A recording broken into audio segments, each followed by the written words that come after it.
Coach Prime and Colorado have just defeated the Colorado State Rams, and we're going to talk about how that has impacted recruiting on today's five-star flex. And oh yeah, we'll also be talking to one of the defensive stars of that game, Nikai Hill-Green, right here next. Make sure you hit the like and subscribe button. Coach Prime and the Colorado Buffs responded.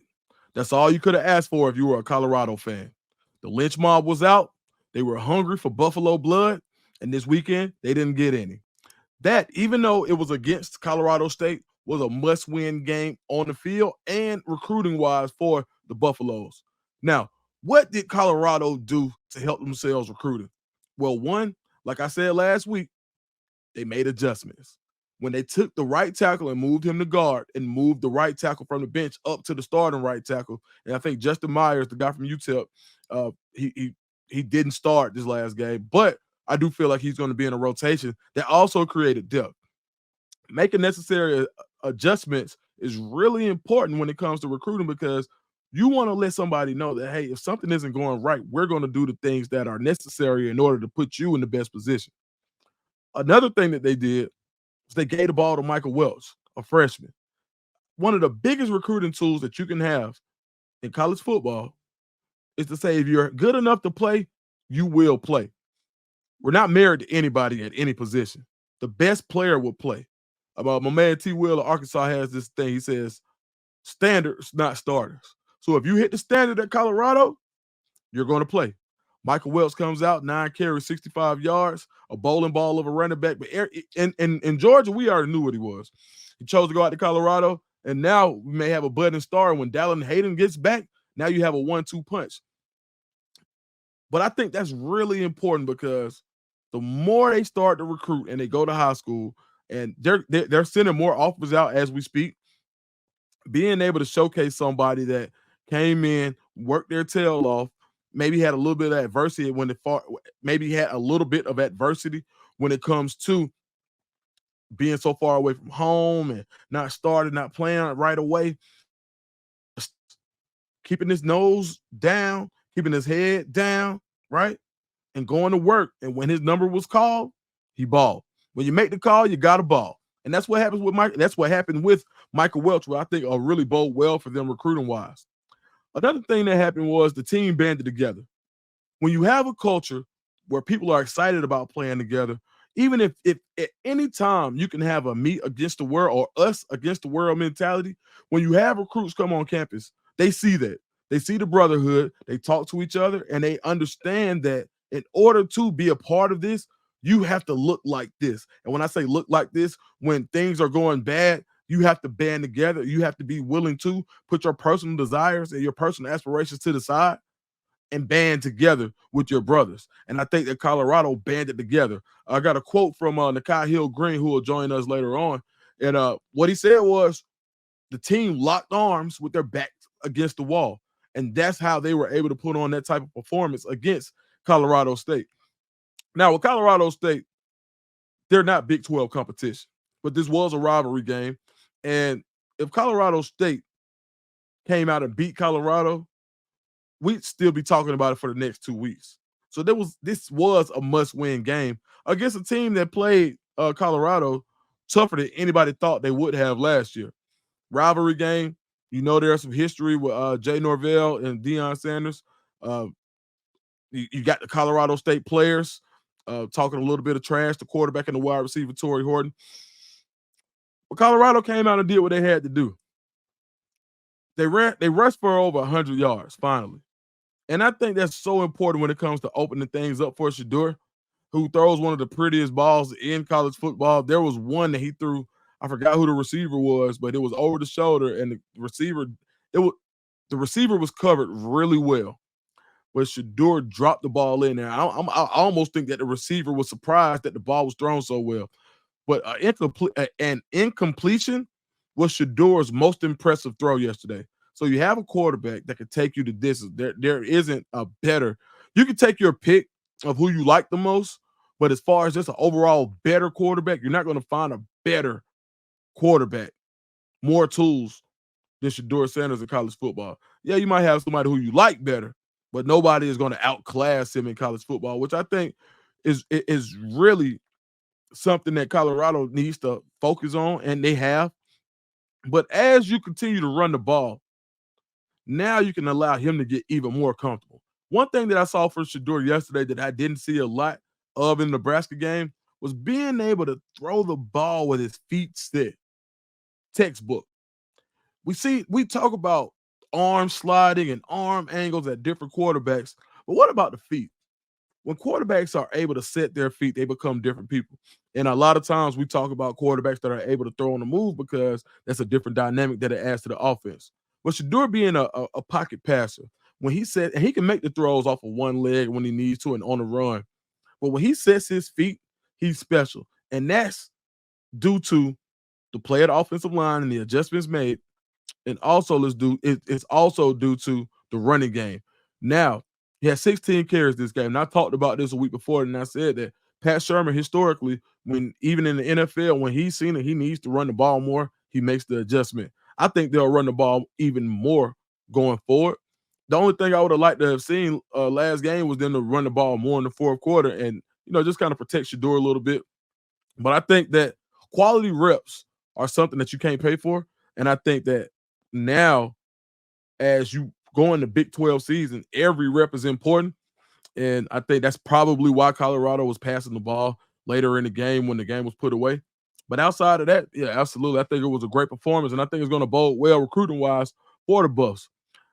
You can't overstate the job that Coach Livingston is doing on defense. I absolutely think that he's a rising star. Robert Livingston, when in the last, what is it, 6 quarters, he's given up 9 points. No matter who you're going against, that's impressive. 6 quarters, 9 points. Now, some of the adjustments being made. Nikai Hill-Green, who will join me on the show, started. Came out, he looked like a veteran. He looked like a big hitter. You saw that sideline to sideline ability. He kind of changed the defenses. He kind of changed the defense a little bit, and now he's raised the standard. Now you got 4 linebackers that can play. You got more defensive linemen that are getting comfortable. So I think as Colorado starts to settle recruiting-wise, and I'm not just talking high school recruiting. Now you're seeing guys who they brought in a lot of portal guys. And I think when I talked about adjustments earlier, but the adjustments being made with portal guys is also going to be important for Colorado recruiting the transfer portal going forward. Not only because, if we tell you're going to play. But making transfer portal candidates come in and realize that there's talent here now. I think last year it was a little bit different with the recruiting pitch because, you had to have somebody right now. Now you're able to recruit guys and say, hey, if you beat this guy out, you'll play. But there's an opportunity for a competition here. And when you raise the level of competition in your own locker room, you also raise the level of competition on the football field. So I think having guys in the transfer portal who may not have started but have worked their way up, and even speaking to Nikai, he was like, hey, based on the game plan, we got so much talent. My skill set may not be the best for every game plan, but I'm going to prepare as if I'm starting every game.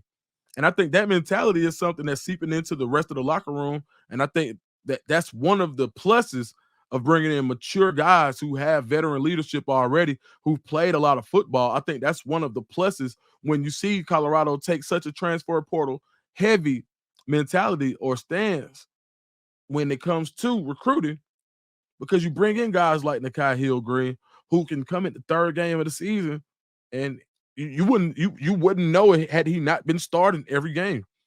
So I think having that readiness, having that culture, having guys that prepare well, having guys with the maturity that it takes to deal with the media and everything that goes along with it, with being a Colorado Buffalo right now under Coach Prime, I think that's important. So recruiting-wise, I think that this game showed a lot to high school recruits, but even more to transfer portal recruits. And I think Colorado, if they go out here and they beat Baylor, then they got UCF.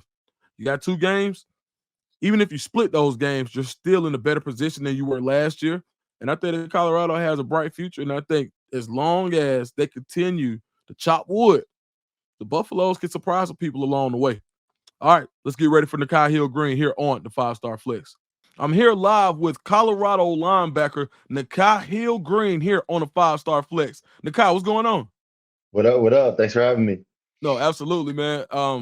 It's really good to see this come full circle, man. We got some mutual friends. We talked earlier in the year, and now you're here. I remember when you were going through the process.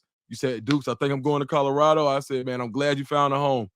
How excited has it been? How exciting has it been for you to be able to come out and play? And now you're starting at linebacker for Colorado. Man, I've been looking forward to just putting a Colorado jersey on for a long time. And Right. it's like it's relieving to see all the hard work that I put in and that I'm still putting in, you know, coming out to the world. But it's a blessing to play for Coach Prime and have so much experience in the building that I can learn from both staff and players. And it's been a great fit so far.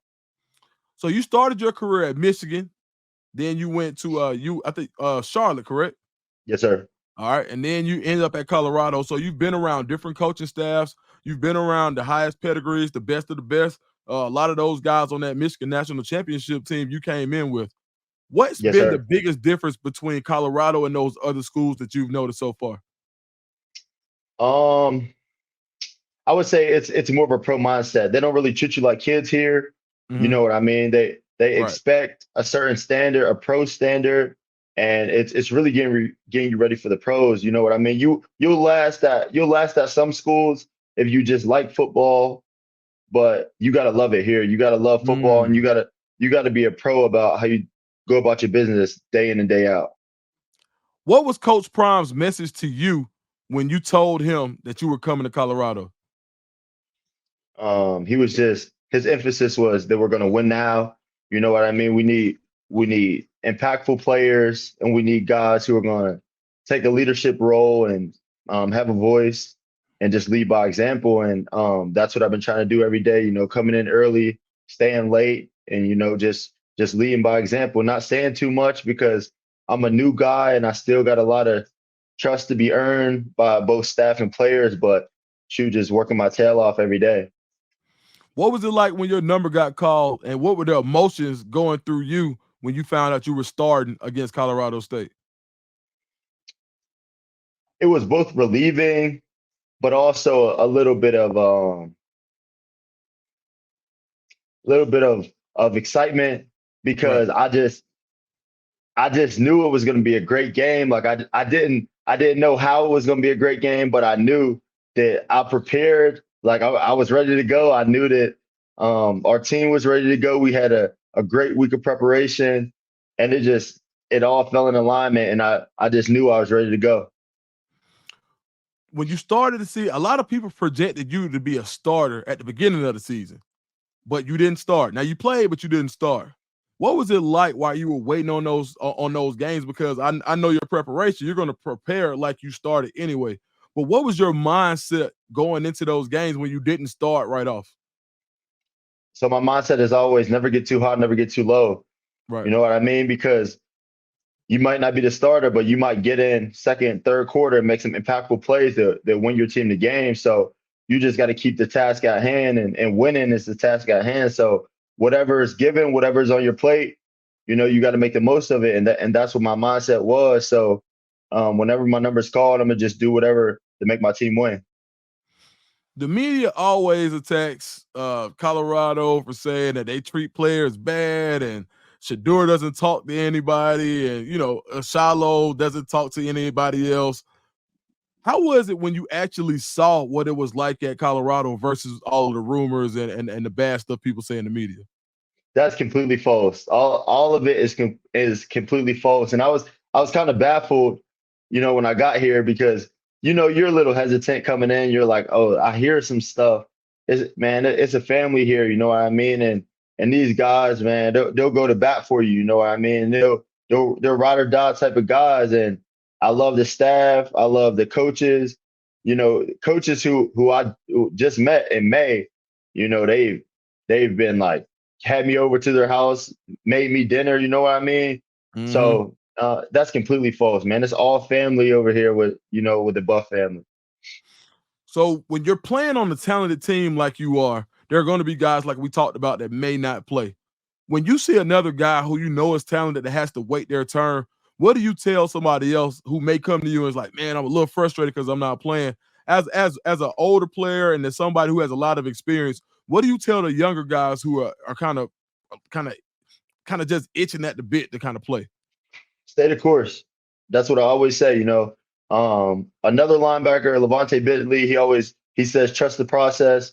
I tell him stay the course. We both pretty much say the same thing when it comes to the younger guys or guys who aren't getting as much play time as they want. But eventually you're gonna get your shot, and it's about what you Mm-hmm. do with it. So it's really about opportunity and it's about preparation. Like whether you're on the scout team, whether you're a 1 or a 2 or whatever, you can make the team better. You can make the team better on special teams. You can make the team better with giving a look on scout team, with coming in the building and getting treatment. Your example is not when you get on the field. Your example is when you step in the building, and that's what I always try to tell that, especially the younger linebackers, the freshman linebackers. That's what I try to tell them. Like your example, the coach, he might not be watching your scout team reps, but he's watching what time you get in the building. He's watching if you stay after on the field. He's watching little things, and those little things will make you such a better player because those 10 extra minutes on the field, working on footwork or working on your hands or working on whatever the case may be, that 10 minutes over a span of months, that's a lot of time every Yeah, day. So right. I just tell them stay the course. Eventually you're gonna get your shot. After the Nebraska game, it was like a dark cloud over Colorado. The media was like beating everybody up, and it was like the people who don't like Colorado. And I'll say there are some guys who aren't really favorable, who aren't really happy about what's going on in Colorado. They took it as a time just to kind of tee off. What was the mentality in the locker room for you guys to band together and come out and play a game like you did against Colorado State? It's like we came together, and the only way I can put it into words is that we put our backs against the wall and we really locked our arms. Like Right. we just standing 10 toes and we doing it for each other. Nobody else see the work that goes on, that went on in the summer, that goes on throughout the week of preparation. They see the outcome on Saturdays. So really we just banded together and we're still banding together, and it's just glue. It's more fire put in the pot for us to just keep working. We still got doubters. We still got stuff that we want to get accomplished that people think we can't do. So it's just it puts a bigger chip on our shoulder. You know what I mean? The media, we we got a love-hate relationship with the media because they give us that little fuel that we need.